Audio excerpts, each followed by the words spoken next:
नमस्कार। रविवार है आज। उम्मीद है कि आप सब लोग घर पे छुट्टी मना रहे होंगे। एक पत्रकार भी घर पर छुट्टी ही मनाता है, लेकिन कुछ जिम्मेवारियां भी रहती हैं। बिहार, झारखंड या अन्य राज्यों से भी लगातार खबरें आ रही है कि पेट्रोल का क्राइसिस होना शुरू हो गया है। ग्रामीण इलाके में तो स्थिति और कह सकते हैं गैस से लेके पेट्रोल तक का जो जो स्थिति है, अब लोग थोड़ा असहज होने लगे हैं। राहुल गांधी बार बार कह रहे हैं कि भाई देश एक अलग संकट की तरफ बढ़ रहा है।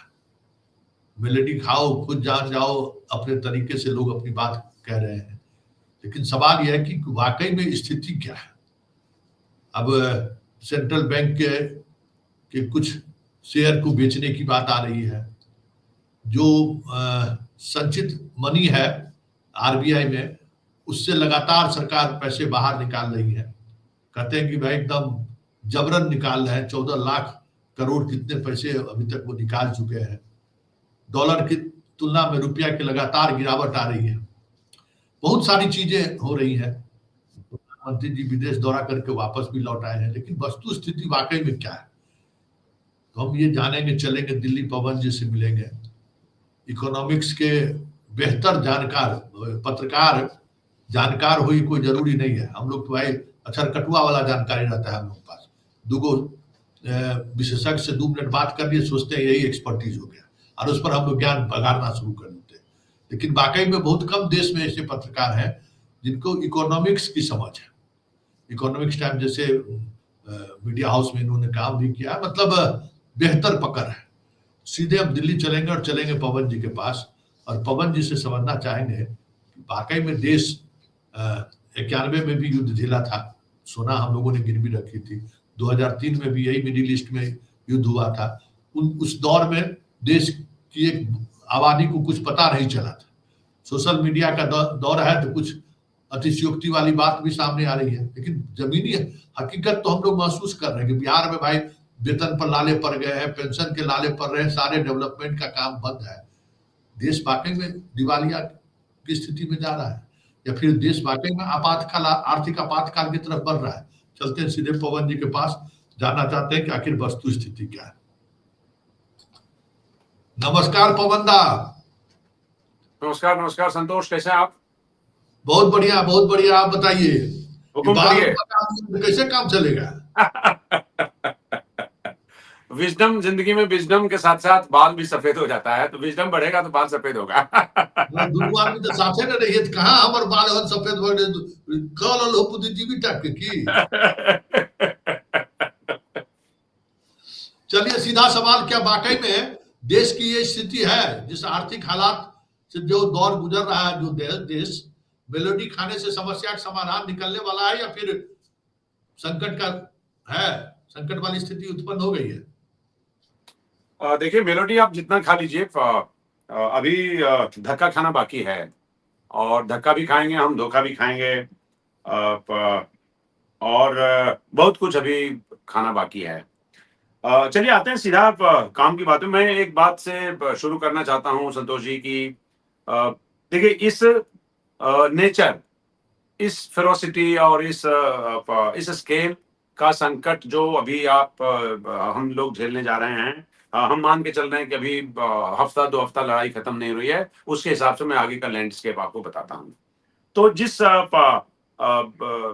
जिस विशाल आकार प्रकार, विकरालता और जिस गंभीर संकट में हम घुसने जा रहे हैं, वो उसके बराबर का एग्जाम्पल आपके पास कम से कम 60-70 साल के इतिहास में नहीं मौजूद है, उसके पहले भी नहीं मौजूद है। जितना मैं इकोनॉमिक्स की हिस्ट्री जानता हूं उसमें से ऐसा इससे पहले इस तरह का घुटन, इस तरह का दबाव, इस तरह की मंदी जिसमें हम लोग घुसेंगे अभी, वो हमने नहीं देखा। 2008 में सिचुएशन डिफरेंट थी, 1997 में एशियन क्राइसिस के वक्त भी हम लोग निकल गए थे। और 2000 जो मंदी एक आई, जिसको बहुत कम लोग याद करते हैं संतोष, वो है 1999 से 2002 की मंदी। बड़ी लंबी मंदी थी, 3 साल चली। पूरी अटल बिहारी वाजपेयी की सरकार ने गुजर गई 5 साल में, 3 साल बेचारी वो सरकार मंदी से जूझती रही, लड़ती रही, स्ट्रगल करती रही और अल्टीमेटली जब मंदी से बाहर निकले तो उनकी सरकार चली गई थी। हम आपको ये कहना चाह रहे हैं कि इससे अंदाजा आप लगाइए कि इस तरह के नेचर स्केल और विकरालता का संकट आपको इससे पहले नहीं झेलना पड़ा। मतलब 2060 60s वगैरह में अकाल पड़ गया, अब गेहूं खाने को नहीं मिलते थे, वो सब एक अलग बात है। उस समय हम गरीब भी थे, उस समय हमारी पॉपुलेशन भी कम थी और इस तरह से मीडिया कवरेज नहीं था, तो आपको पता नहीं चलता था। अभी इस तरह का कोई एग्जाम्पल आपके पास अवेलेबल नहीं है, इस तरह का कोई मॉडल आपके पास अवेलेबल नहीं है ताकि किसी से आप कोई तुलना कर सकिए। एक नए किस्म का एक दबाव है, एक नए किस्म का संकट है, एक नए किस्म का एक नए किस्म की मंदी हम लोग झेलने जा रहे हैं, जो अभी खाड़ी युद्ध से शुरू हुआ है। और जो महंगाई के, सबसे पहले महंगाई पे तो आप देख ही रहे हैं ना, चलिए मंदी में नहीं समझ में आएगा। अभी महंगाई में आप देख रहे हैं, पिछले महीने का जो डेटा आया हुआ देखा आपने, खासकर जो थोक महंगाई है 8.3, वो आपने देखा। मुझे तो अंदेशा मार्च ही हो गया था कि ये बढ़ेगा, क्योंकि अभी स्पिल ओवर इंपैक्ट उसका आना बाकी, जिसको हम लोग अक्सर इकोनॉमिक्स में सेकेंड ऑर्डर इंपैक्ट बोलते हैं। तो तेल बढ़ा, वो पहला ऑर्डर इंपैक्ट है, चलिए ऐसे ही समझा देता हूं आपको। तो सेकेंड ऑर्डर इंपैक्ट है, तेल के बढ़ने से सब्जी आपकी महंगी हो जाएगी, घर पे जो सामान आ रहा है वो महंगा हो जाएगा, उसको ना सेकेंड ऑर्डर इफेक्ट हम लोग बोलते हैं। तो ये तो होना ही था। अभी जब आप कह रहे हैं कि क्या हम वाकई संकट में हैं, यस हम लोग वाकई संकट में हैं, और हम आगे चल के आपको बताएंगे कि क्यों, क्या ऐसा क्या है कि हम दुनिया के बाकी देशों की तुलना में सबसे ज्यादा क्राइसिस में हैं। हमारे बराबर का कोई और इकोनॉमी नहीं है जो इतना ज्यादा जिस पे असर पड़ रहा हो, इतना जरूर है। मतलब क्या कारण, मतलब क्या, मतलब ये देखिए 91 में भी युद्ध हम लोगों ने झेला था, खाड़ी युद्ध 2003 में भी लोगों ने झेला, लेकिन इस बार क्या अलग है कि आपको लग रहा है कि इस देश ने कभी इस तरीके की अकाल वगैरह, मतलब हम लोग सुनते हैं, पढ़ते हैं, जो बीमारी फैलता था तो उसमें हजारों हजार लोग मर जाते थे, लाखों लोग मर जाते थे, लेकिन आजादी और बाद के दिनों के इतिहास में, जैसे आप भी कह रहे हैं कि इस तरीके की क्राइसिस कभी देश ने नहीं देखी होगी, जिस क्राइसिस की तरफ हम बढ़ रहे हैं। क्या है वो क्राइसिस? देखिए, एक ऐसे समझिए इसको, कि 1991 की जब आप बात करते हैं तो वो बिल्कुल डिफरेंट था। उस समय हमारे पास फॉरेक्स नहीं था। हमारी सबसे बड़ी समस्या उन दिनों ये थी कि हमारे पास फॉरेक्स नहीं था, अ, और वो खाड़ी युद्ध के चलते वो डिप्लीट हो गया था। अभी हमारे पास फॉरेक्स है, हमारे पास करीब $690 बिलियन का फॉरेक्स है। फॉरेक्स का हमारे पास ठीक ठाक इंतजाम है, बावजूद इसके वो डिप्लीट होगा क्योंकि हमारी रिक्वायरमेंट बहुत ज्यादा बढ़ गई है। और देखिए ये महंगाई कैसे कैसे आपके ऊपर असर डाल रही है, मैं वो बात शुरू करता हूं। अप्रैल में वो असर दिखा नहीं, क्योंकि अप्रैल तक उसका स्पिल ओवर इम्पैक्ट नहीं आया था। मार्च में जैसे मान लीजिए जो सामान वहां से चल चुका है मार्च में, तो मार्च तक जो सामान आपके पास 15 अप्रैल तक आया, वो महंगा इसलिए नहीं था क्योंकि ऑलरेडी वो रास्ते में हॉर्मुज से निकल चुका था। 27 फरवरी से पहले, 28 फरवरी से पहले जो हॉर्मुज से निकला, उसको लगाइए कम से कम 20-25 दिन लगता है, 18-20 दिन यहाँ आने में। तो जो माल वहां से 27 फरवरी को निकला होगा, जितने जहाज या उसके पहले, वो आपके पास 15-20 मार्च तक आ गए थे। तो 20 मार्च वो, तो मार्च में उसका असर दिखा नहीं, अप्रैल के बाद वो असर दिखना शुरू हुआ। इसीलिए अप्रैल का जो डेटा देख रहे हैं महंगाई का, उसमें से जो खुदरा महंगाई है वो भी 10 पैसा बढ़ा हुआ है, 3.40 से वो 3.48 पे पहुंचा हुआ है। उसके ठीक 3 दिन बाद थोक महंगाई आया, तो थोक महंगाई 8.3 चला गया, डबल से ज्यादा, डबल के आसपास।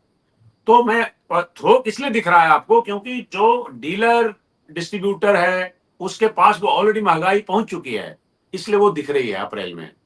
अप्रैल में आप तक अभी वो वाला महंगाई अभी आप तक उतर के नीचे आया नहीं है, इसीलिए वो अभी 3.48 में दिखाई दे रहा है। तो वो महंगाई जो आपको अभी किचन में अभी दिखेगी आने वाले वक्त में, एफएमसीजी के प्रोडक्ट महंगे हो गए हैं, सब कुछ, सब ऐसा ऐसा ऐसा एक एक चीज है जिसपे उसका असर दिखाई देगा। अब बताता हूं आपको कैसे है। मैं ढूंढ रहा हूं कोई ऐसा सेक्टर, कोई ऐसा सेगमेंट जिसमें महंगाई का असर नहीं दिखे। आप घर में बैठे हैं, घर में बैठे हैं तो आप अभी खाना खा के बैठे होंगे, खाना खा के बैठे होंगे तो सब्जी मंगाया होगा, आपके घर पे अखबार आता है, आपके घर पे अनाज आता है, उसकी ढुलाई महंगी हो गई है। आपने अंदाजा लगाया, सुबह सुबह ब्रेड खाया होगा आपने, ₹5 ₹6 ब्रेड की कीमत बढ़ी हुई है। सुबह आपने चाय पी होगी, उसकी कीमत बढ़ी हुई है। दूध की कीमत बढ़ी हुई है।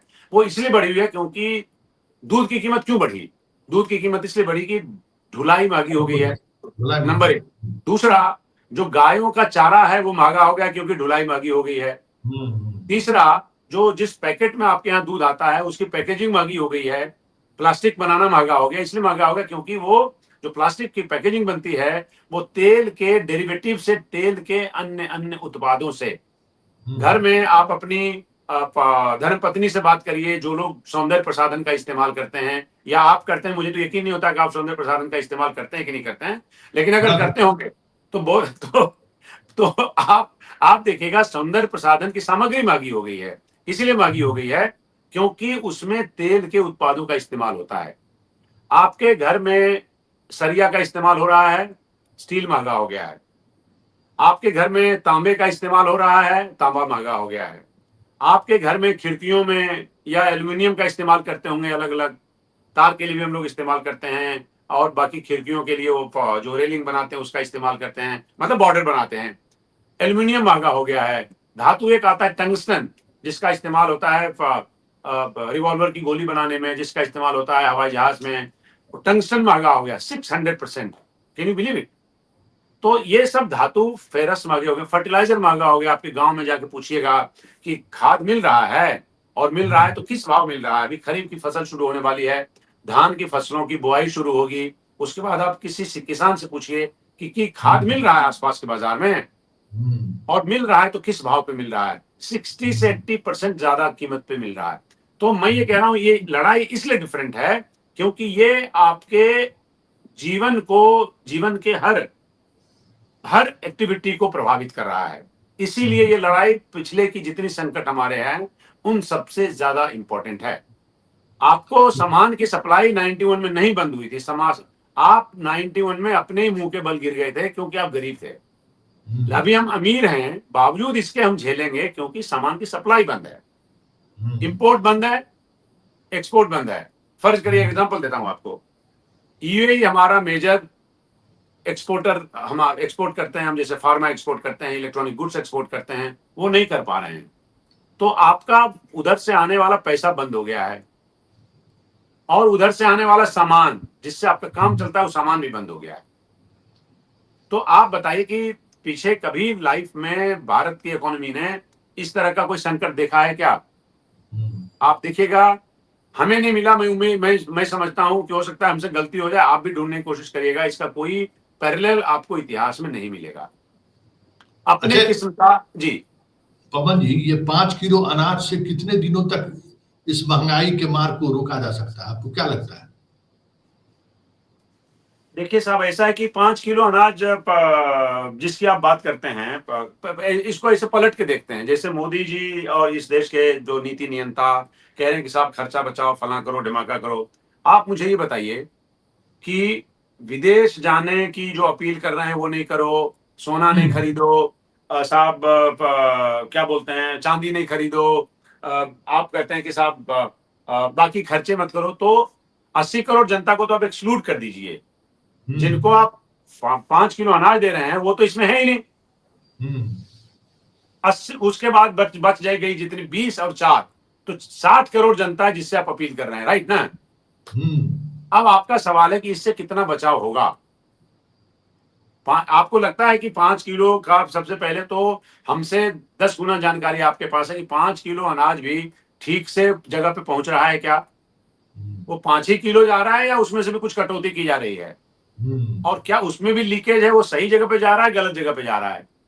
तो 5 किलो अनाज से आप चाहेंगे कि इसको, इस संकट को उबार लेना, तो चलिए 80 करोड़ जनता उबर जाएगी। और उसके बाद बाकी जो मिडिल क्लास और है, 60 करोड़ का क्या करेंगे? चलिए 60 करोड़ में मान लेते हैं हम कि 4-5 करोड़ अत्यधिक धनी लोग होंगे, वो भी बच जाएंगे। तो भी आपको जान बचाने के लिए 45 करोड़ जनता आपके पास है जिसको भी आपको प्रोटेक्ट करने की जरूरत है, जो मेजर टैक्स पेयर्स है। 80 करोड़ जनता, इससे आपको कुछ नहीं आ रहा है जिसको आप दे रहे हैं, लेकिन आप जिससे टैक्स ले रहे हैं वो उसका कैसे बचाव करेंगे? सैलरीड क्लास का कैसे बचाव करेंगे? मध्यम वर्ग का कैसे बचाव करेंगे? वो भी एक तर्क तो है ही ना। और जो 5 किलो अनाज ले रहा है वो केवल अनाज ही लेके खाएगा कि उसको तेल की भी जरूरत पड़ेगी, तो गैस की भी जरूरत पड़ेगी, माचिस की भी जरूरत पड़ेगी। आग कहां से लगाएगा? चूल्हा कहां से जलाएगा? नमक कहां से लाएगा, चीनी कहां से लाएगा? केवल केवल अनाज से काम नहीं चल रहा ना गुरुजी, आप उसके लिए भी कुछ ऐसे डेरिवेटिव्स है ना जिसके लिए भाई अनाज देके आप चाहते हैं कि उस घर में आप अनाज दे रहे हैं, खाना खाने में तब्दील कैसे होगा जब चीनी चाहिए, नमक चाहिए, उसको मिर्चा चाहिए, उसको मिर्च पाउडर चाहिए, उसको गरम मसाला चाहिए, तेल उसको चाहिए, कैसे महंगा सरसों होने से तेल बचा लेंगे चाहिए। आप? जी, सरसों तेल चाहिए। सरसों तेल चाहिए। इसीलिए कह रहा हूं जो फास्ट मूविंग कंज्यूमर गुड्स हैं उसमें उसको सुबह उठने के लिए ब्रश कर चाहिए, उसको पेस्ट चाहिए, उसको साबुन चाहिए, उसको सर्फ चाहिए, उसको वॉशिंग पाउडर चाहिए, वॉशिंग लिक्विड चाहिए, है ना? तो उन अच्छा, सब ये का जो तो एक पवन जी, यहाँ जो हंगामा हुआ, आपको दिल्ली में आप बेहतर समझ सकते हैं, काम करने वाली बाई अब काम करने की स्थिति में नहीं है, लगातार ड्राइवर हो, काम करने वाली हो, सब लोग दबाव बना रहे हैं कि मेरा सैलरी बढ़ाइए। नोएडा में जो हुआ उसको हिंदू मुसलमान का रंग दे दिया गया, या फिर देशद्रोही का रंग देकर भले आप तत्काल उस मुद्दे को शांत कर दिए, लेकिन दिल्ली में भी हमारी बात हो रही है। हर शहर में काम करने वाली बाई, वो अब कहती है सैलरी बढ़ाई, उतना में काम नहीं हो रहा है, ड्राइवर कर रहा है, तो अल्टीमेटली तो सारा दबाव मिडिल क्लास पर जा रहा है। तो क्या आपको लगता है कि ये स्थिति बनी रही तो सरकार के पास कोई ऐसा विकल्प है जिस विकल्प के सहारे इस चीजों से उबरा जा सके? देखिए मुझे लगता है कि अ, अगर विकल्प ये ढूंढेंगे तो शायद विकल्प मिल भी जाए, लेकिन उसमें इनकी कोई बहुत देर कर दिलचस्पी दिया नहीं है। है, उनकी दिलचस्पी नहीं है। नहीं है। अ, जो आपने धरना प्रदर्शन देखा, ये बात सही है कि वो एक वो एक डिफरेंट किस्म का मूवमेंट है। देखिए अंदर अंदर लोगों में घुटन है, जलन है। अ, तो उनको लगता है कि साहब हम ऐसा है कि 20,000 रुपए पे हम कैसे काम कर रहे हैं पिछले 3 साल से। मान लीजिए कोई ड्राइवर है, वो कर रहा है 20,000 रुपए पे काम पिछले 3-4 साल से, तो उतना भी उसकी सैलरी नहीं बढ़ा रहे हैं जितना इस देश में महंगाई दर है। ऑन एन एवरेज महंगाई दर मान लीजिए 5% है, तो आप अगर 5% किसी की सैलरी बढ़ाइएगा तब वो पिछले साल की सैलरी के बराबर होगा, हम्म, जो कि नहीं हो रहा है। हम्म, इसके बाद ये जो आप देख रहे हैं नोएडा में जो हुआ, या नोएडा में काम करने वाली मेडे ने जो किया, फिर वहां पे प्लांट के बाहर प्रदर्शन हुए जिसमें नोएडा में हिंसा हुई और कारें जली। ये सब खाड़ी के देशों के इम्पैक्ट से लगभग पहले की घटना है। हम्म, अभी धीरे धीरे ये और गहराएगा। आपको ज्यादा पता होगा, यहाँ से लोग जो मौरबी में काम करते थे, जो करनाल में काम करते थे, जो लोग अंबाला के आसपास की फैक्ट्रियों में काम करते थे, जो लोग सूरत की फैक्ट्रियों में काम करते हैं, जो लोग तमिलनाडु की तिरुपति की फैक्ट्रियों में काम करते हैं, जो महाराष्ट्र में, देखिए मैं नाम भूल रहा हूँ, मैं अच्छा होता मैं बताता आपको, अभी मेरे दिमाग से उतर गया है। वहां से भागे हुए मजदूर है, इसलिए भाग रहे हैं क्योंकि वहां पे जिसके भरोसे वो काम कर रहे थे वो प्लांट या तो बंद हो गया है या अपनी हम्म, कैपेसिटी के 50% पे काम कर रहा है। तो हम्म, 50% के लिए 50% मजदूर नहीं चाहिए। तो उसने मालिकों ने कहा कि साहब ऐसा है कि आप लोग जाइए, अभी मुझे जरूरत नहीं, मैं अभी 10 घंटे में से केवल 5 घंटे अपना प्लांट चलाऊंगा। इसलिए क्योंकि उनके पास खुद कच्चे माल की कमी उनके पास चल रही है, तो लिहाजा वो इतने मजदूर रख के क्या करेंगे। और जो मजदूर बाहरी संख्या में महाराष्ट्र में रह रहे हैं, देखिए अपने अपने वतन पे, अपनी जमीन पे रहने का एक अलग किस्म का कॉन्फिडेंस है। आप हम्म, पटना में है, पटना आपका घर है, वो अपनी जमीन है, वहां पे आप कम बेस में भी रह लेंगे। बाहर में रहने के लिए अगर उसी कम बेस में आपको रहना है तो आपको लगेगा कि साहब ऐसा हम क्यों रहे यहाँ पे। इस चक्कर में काफी मजदूर अपने घरों को पलायन किए हैं, जिसमें यूपी के भी लोग हैं, जिसमें बंगाल के भी लोग हैं, जिसमें बिहार के भी लोग हैं। और इस तरह से जो एक तरह से कहें रिवर्स माइग्रेशन हुआ है, जहां से जो लोग गए थे उस जगह पे वापस लौटे हैं। हम ये नहीं कहेंगे भारी तादाद में हैं, लेकिन छोटी मोटी तादाद में ही है, लेकिन इसका अच्छा ट्रेंड पवन दा, अंतिम बढ़ेगा। सवाल, जी, क्या बैलून फूटने की स्थिति में आ गई है? देखिए संतोष, देखिए स्टेट के पास बहुत सारे बहुत सारी विद्या है, बहुत सारी बुद्धि है, बहुत सारे हथियार होते हैं। अभी आज की तारीख में मैं चलिए खाड़ी युद्ध की तरफ आपको ले चलता हूं। इस देश में अगर कल सुबह अगर खत्म हो जाए युद्ध, कल सुबह ऐलान हो जाए, तो भी एक नॉर्मलसी लौटने में आपको कम से कम 120 दिन का टाइम लगेगा। 120 दिन का टाइम से मेरा मतलब हुआ 4 महीने। ये एक क्वार्टर है, हम आपको ऐसे समझाते हैं, ये अप्रैल से लेके जनवरी का क्वार्टर है, ये गया। इसमें आपका इकोनॉमिक इसमें इन्फ्लेशन खराब हो गया, इसमें एक जो आप बढ़िया ग्रोथ रेट की उम्मीद कर रहे थे वो गया। देखिए ग्रोथ रेट ना एक केवल शब्द नहीं है। जो कम लोग जो पढ़े लिखे हैं या जिनकी दिलचस्पी नहीं हो सकते, अरे यार ग्रोथ रेट ना बड़ा जार्गन है, क्या बात करते हैं, हमारे जैसे पत्रकारों को कहते हैं आप लोग ना खाली अंग्रेजी बोलते हैं। अरे नहीं भाई, ग्रोथ रेट का मतलब होता है कि नौकरियां जाएंगी, लोग नौकरी से निकाले जाएंगे, लोगों को रोजगार नहीं मिलेगा, कारोबार को लोन नहीं मिलेगा, कारोबार बैठ जाएगा, उसका फर्क पड़ता है। अब मैं आसान जबान में समझाने की कोशिश करता हूं तो लोग कहते हैं आप खाली ग्रोथ रेट बोलते हैं। बॉस वो ग्रोथ रेट नहीं, ये कोई शब्द नहीं है, ये पूरी चेन है जिसकी वजह से चलता है। रिक्शा वाला को पैसा मिल रहा है, एक होता है ना, एक इकोनॉमिक्स में बोलते हैं वेलोसिटी ऑफ मनी, मनी कितने हैंड्स चेंज करता है, वो बहुत इंपॉर्टेंट है। जब मनी हैंड चेंज कम करेगा तो लोग नीचे जाएंगे। तो आने वाले समय में ये पहला क्वार्टर गया, दूसरा क्वार्टर भी समझिए गया। अगर अगले 10 दिन में स्थिति सुधर गई, जो मुझे लग रहा है कि शायद हो भी जाए, मैं किसी टाइमलाइन में नहीं फंसूंगा संतोष, बिल्कुल अंदाजा नहीं है, हम लोग ना प्रेडिक्शन के गेम में है, ना हमारी उतनी एक्सेस है कोई बताए कि साहब ट्रंप साहब बता दें कि कल लड़ाई खत्म हो जाएगी। तो भी आप सितंबर तक आपकी इकोनॉमी गई, किसी तरह इज्जत बचाइए, किसी तरह सरवाइव करिए। जैसे गंगा में पानी बह रहा है उसमें आप लेटे रहिए, और जैसे पानी बह रहा है उसमें केवल सोए रहिए, सांस आपकी चलती रहे, ध्यान ये रखिएगा। उसके बाद आप अपने आप एक जगह पहुंचेंगे। हालात जब सुधरेगा तो फिर उस पर हड़बड़ा के उठिए और पानी से निकल के फिर देखिए आप क्या कर सकते हैं। मेरे ख्याल से उस सिचुएशन में हम लोग पहुंच गए। चलिए बहुत बहुत धन्यवाद पवन जी आपको, नमस्कार। ये हमारे साथ दिल्ली से पवन जी थे। मतलब अलार्मिंग सिचुएशन से भी हम लोग आगे बढ़ गए हैं, और इस 4 महीने में देश को कैसे संभाला जाए, हालांकि इनका मानना है कि इसके लिए हमारे मोदी जी तैयार हैं, ऐसा दिख नहीं रहा है। हमें आप खुद लड़ना होगा इस संकट से बाहर निकलने के लिए। सरकार भले आपको नसीहत दे कि पेट्रोल कम यूज कीजिए, सोना नहीं खरीदिए, चांदी मत खरीदिए, वाहन का इस्तेमाल कम कीजिए, लेकिन सरकार अपने इस पर अमल करते हुए नहीं दिख रही है। लेकिन उस क्राइसिस का मार तो हम सब लोग झेलेंगे। तो अब आपके पास आत्मसंयम के अलावा कोई चारा बचा नहीं है।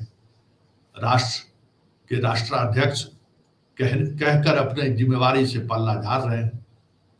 देखिए आगे आगे होता है क्या, लेकिन इतना तो तय है कि गए हम लोग, और ये ठिकरा आज न कल सरकार पर तो फूटेगा ही फूटेगा, चाहे वो सोशल मीडिया से या अपने हिंदू मुसलमान और भारत पाकिस्तान की नैरेटिव से जितना दिन वो आगे खींच ले।